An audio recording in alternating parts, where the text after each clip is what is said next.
जय हिंद दोस्तों, स्वागत है आप सभी का आपके अपने YouTube channel mission top science classes में। दोस्तों, इससे पिछले वीडियो में हम आपको पार्ट 1 और पार्ट 2 राज्यपाल के बारे में आपको हम पूरी जानकारी दिए हैं और इस वीडियो में जो आज आप लोग कवर करने वाले हैं उसका नाम है पार्लियामेंट यानी संसद। तो दोस्तों, आप लोग एग्जाम में देखे होंगे कि राज्यपाल से भी रिलेटेड बहुत सारे क्वेश्चन आपको एग्जाम में पूछ दिया गया है और आपका ये जो संसद का टॉपिक है और आज अगर आप लोग इस वीडियो को पूरी तरीके से कवर कर लेते हैं तो दोस्तों यहाँ से आपको एग्जाम में कई सारे क्वेश्चन आपको देखने को मिल जाएगा।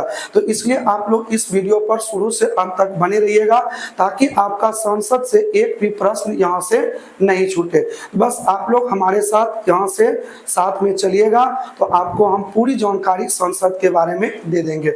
तो चलिए हम लोग करते हैं आज का ये महत्वपूर्ण सेशन स्टार्ट। ठीक है, तो देखिए सबसे पहले हम लोग इसमें जानते हैं इंडियन पॉलिटी में जो संसद है इसके बारे में थोड़ी सी जानकारी लेते हैं।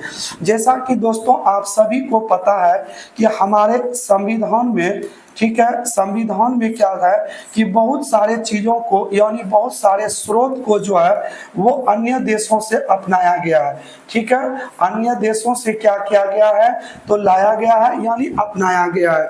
और जैसे हम आपको बोले कि भारत में मूल अधिकार, तो भारत में मूल अधिकार कहां से लिया गया तो अमेरिका से लिया गया। जैसे मूल कर्तव्य रूस से लिया गया है।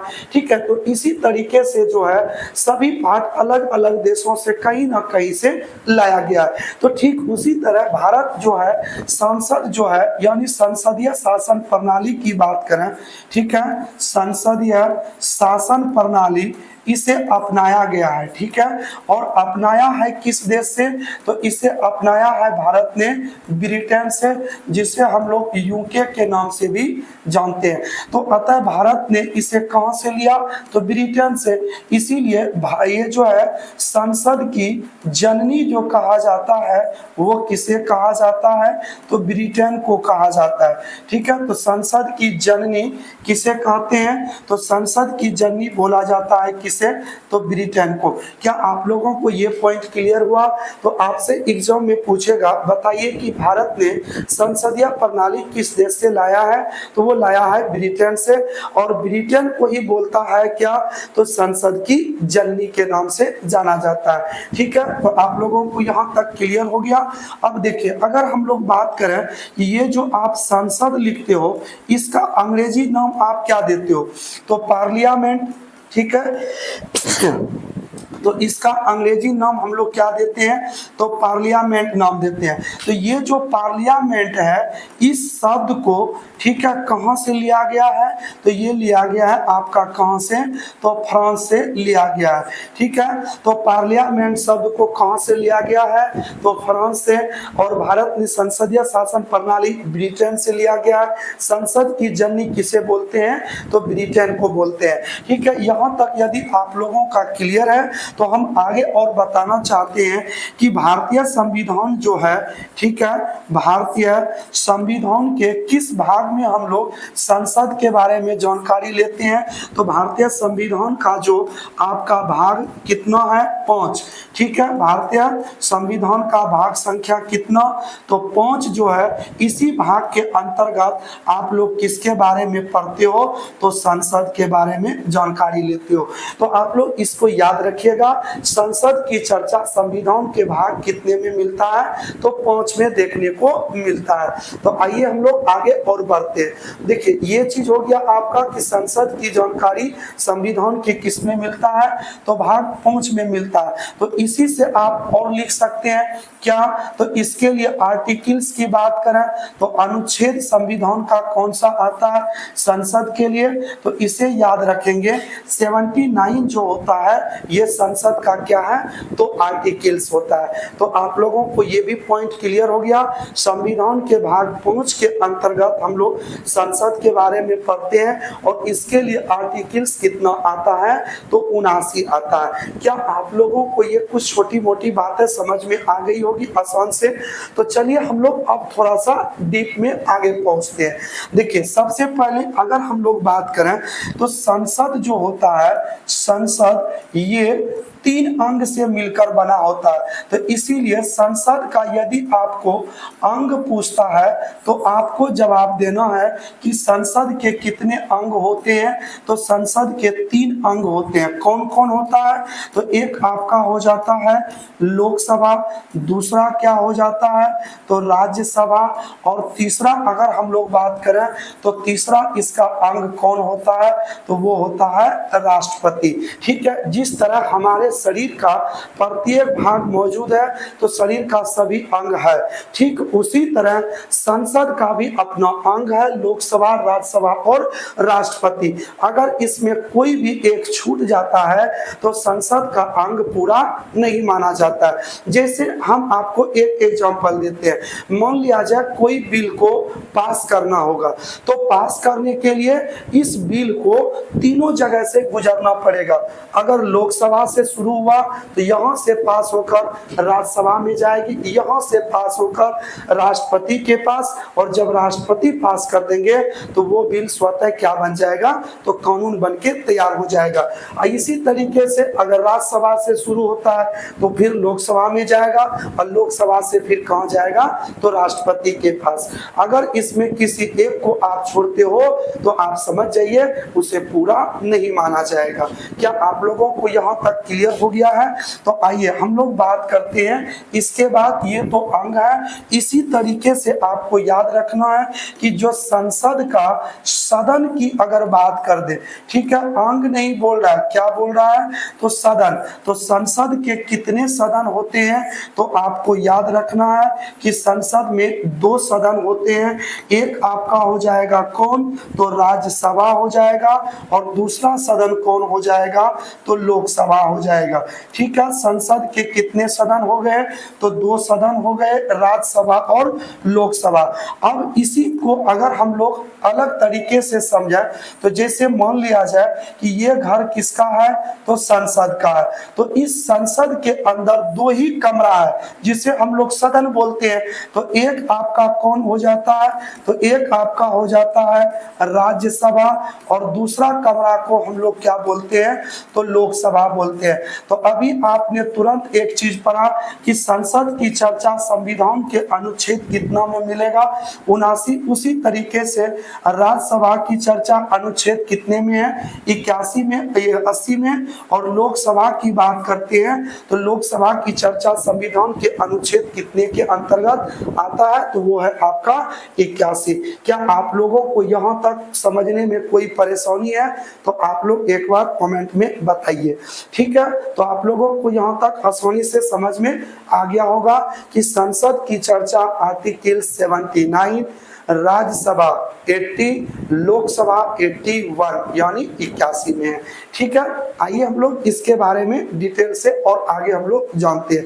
देखिए सबसे पहले अगर हम लोग बात करें, देखिए ये जो राज्यसभा है इसमें अधिकतम सीट की बात करते हैं। ठीक है, किसकी तो अधिकतम इसमें सीट जो होते हैं वो अधिकतम सीटों की संख्या कितनी होती है तो 250। याद रख लीजिए कि राज्यसभा में अधिकतम कितने सीट होंगे तो 250 सीट होंगे, परंतु जब इसका चुनाव प्रक्रिया की बात होती है तो इसमें चुनाव के लिए कितने को लिया जाता है तो मात्र 200 कितने तो 45 को। तो बाकी जो सीट बच जाता है उस सीट को क्या रखा जाता है तो खाली रखा जाता है, पूर्ण सीटों पर चुनाव नहीं होता। अब इसमें भी दोस्तों देखिए कि इसमें भी जो आप 245 देख रहे हो ये 245 सीटों पर चुनाव नहीं होता है। इसमें से जो 12 सदस्य होते हैं ये मनोनयन के लिए होता है। तो 245 में 12 माइनस कर दीजिए तो आपके पास बचता है कितना तो 233 सीट। तो ये जो 233 सीट आप देख रहे हो ये निर्वाचन के लिए है, और इतने सदस्यों का निर्वाचन होगा अर्थात चुनाव हो करके ये इस सदन में आकर के बैठेगा। परंतु ये जो आप 12 देख रहे हैं 12 सदस्यों का क्या किया जाता है तो वो किया जाता है मनोनयन। ठीक है, और मनोनयन करने का अधिकार किसके पास होता है तो वो होता है राष्ट्रपति के पास। अब देखिए कि राष्ट्रपति जो मनोनयन करेगा किन लोगों को मनोनयन करेगा, जो ये 12 लोग हैं। क्या आप लोगों को पता है कि किस 12 लोगों को राष्ट्रपति क्या करेंगे, तो मनोनयन करेंगे? बताइए जल्दी से। तो कितने लोगों को राष्ट्रपति राज्यसभा में मनोनयन करते हैं? तो टोटल 12 लोगों को। तो देखिए किसको मनोनयन करेगा, तो आप लोग इसको याद रखिएगा। तो देखिए जो विज्ञान के क्षेत्र में बहुत अधिक ख्याति प्राप्त किया हो, कला के क्षेत्र में प्राप्त किया गया हो, ठीक है, गायन के क्षेत्र में किया गया हो, ठीक है, और मान लिया जाए खेल के क्षेत्र में हो, तो ऐसे सब चीजों में अगर इन्होंने बड़े बड़े ख्याति प्राप्त कर लिए हैं तो ऐसे लोगों को राष्ट्रपति राज्यसभा में आकर बैठने के लिए आमंत्रित करता है, अर्थात इनका मनोनयन कर देता है। तो अब यहाँ से आपसे प्रश्न पूछेगा कि बताइए राज्यसभा में कितने सीटों का मनोनयन होता है? तो 12 सीटों का। राज्यसभा में सदस्यों को जो मनोनयन करता है यह अधिकार किसके पास होता है? तो राष्ट्रपति के पास होता है, ठीक है। और बताइए कि तो अब अगला स्टेप आपका, ये जो घर आप लोग देख रहे हो ये घर किसका हो जाएगा? तो लोकसभा का, ठीक है। इसके बारे में हम लोग जानते हैं। तो देखिए जैसे राज्यसभा की चर्चा आर्टिकल्स आपको कितना में देखने को मिलता है? 80 में। तो उसी तरह इसकी चर्चा आपको देखने को मिलेगा कितना में? 81 में। और इसमें देखिए ध्यान से कि ये जो लोकसभा में जो लोग सदस्य चुन के इसमें आता है उसको वोट डालना पड़ता है, किसके द्वारा?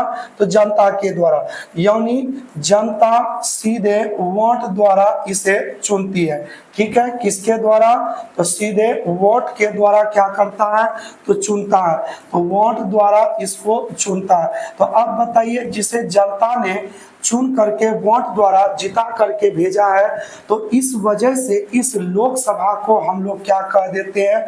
तो जनता का सदन बोल देते हैं, ठीक है। क्या बोल देते हैं? तो जनता का सदन। तो देखिए इसमें अधिकतम जो सीट होंगे, अधिकतम सीटों की संख्या वो कितने होंगे?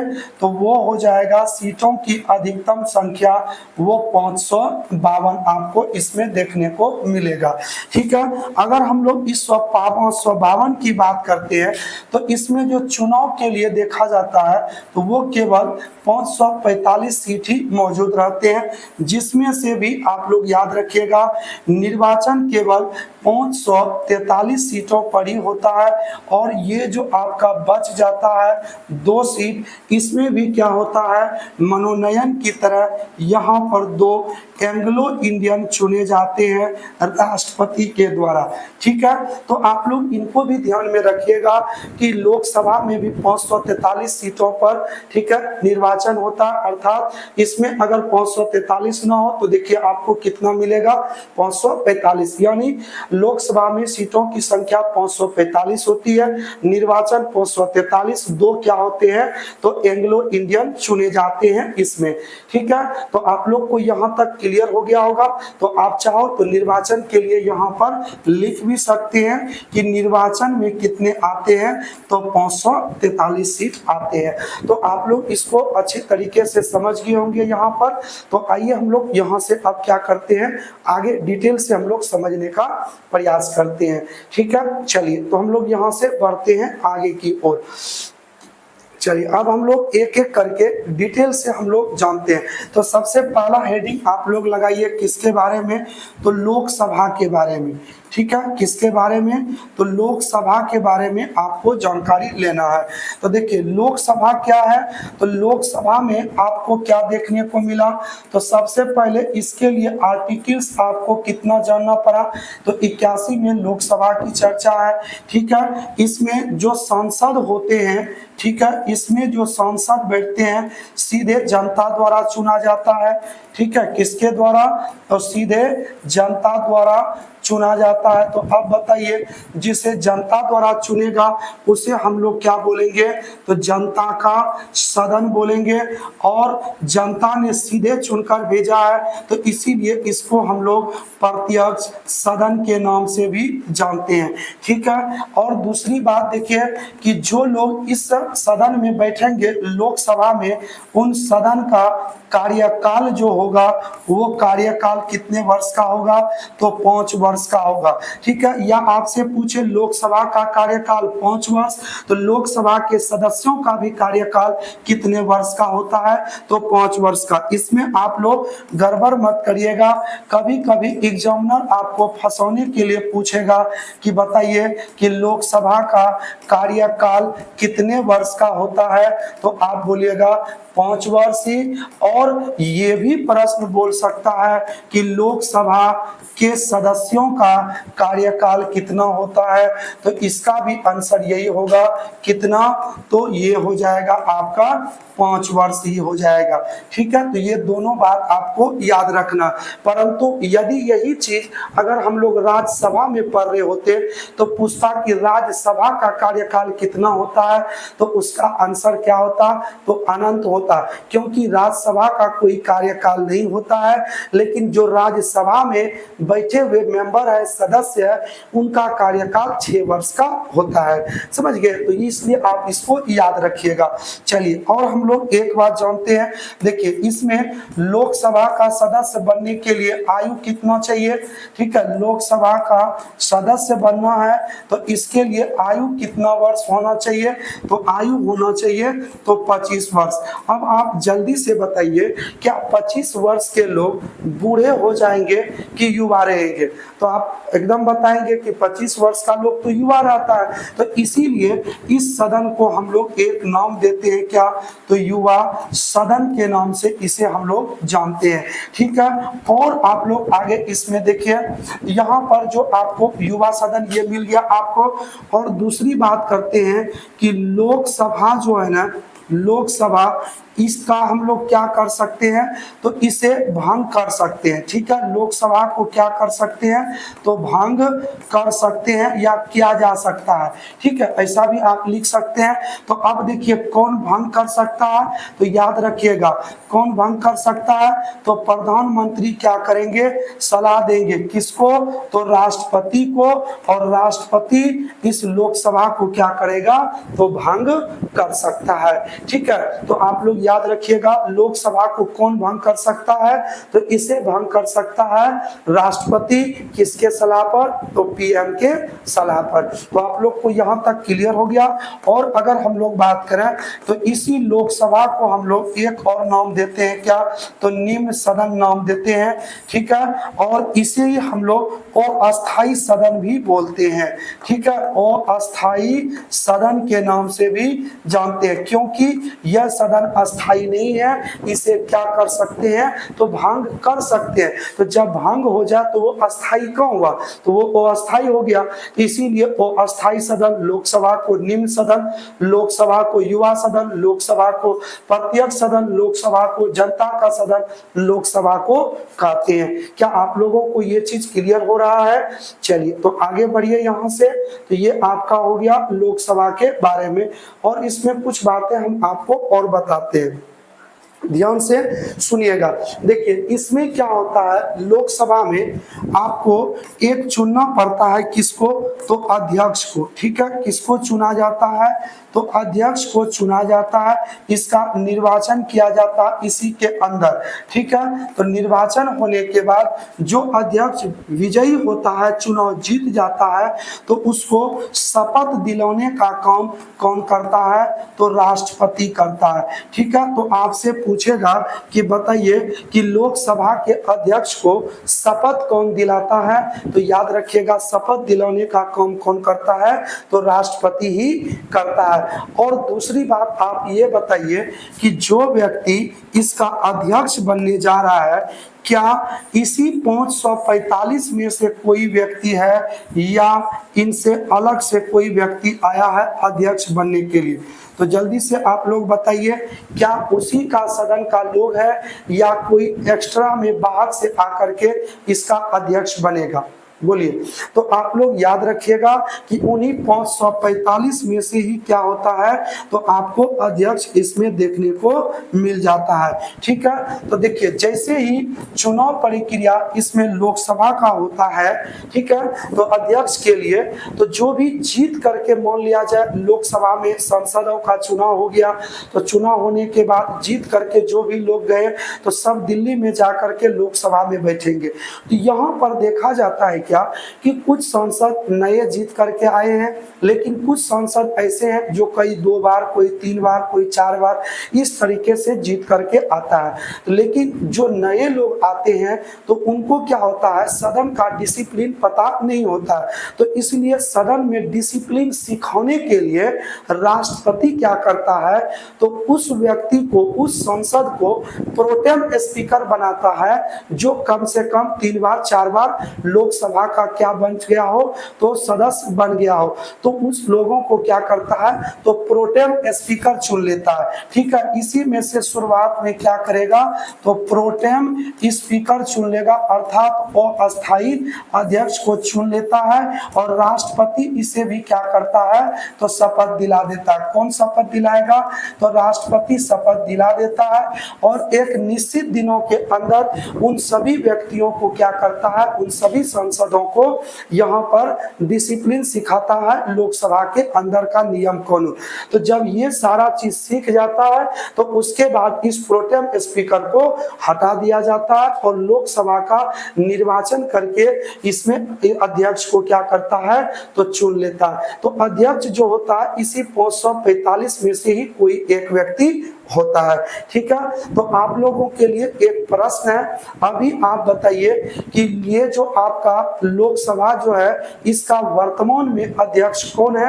आप लोग इसमें कमेंट बॉक्स में कमेंट करके अवश्य बताइएगा।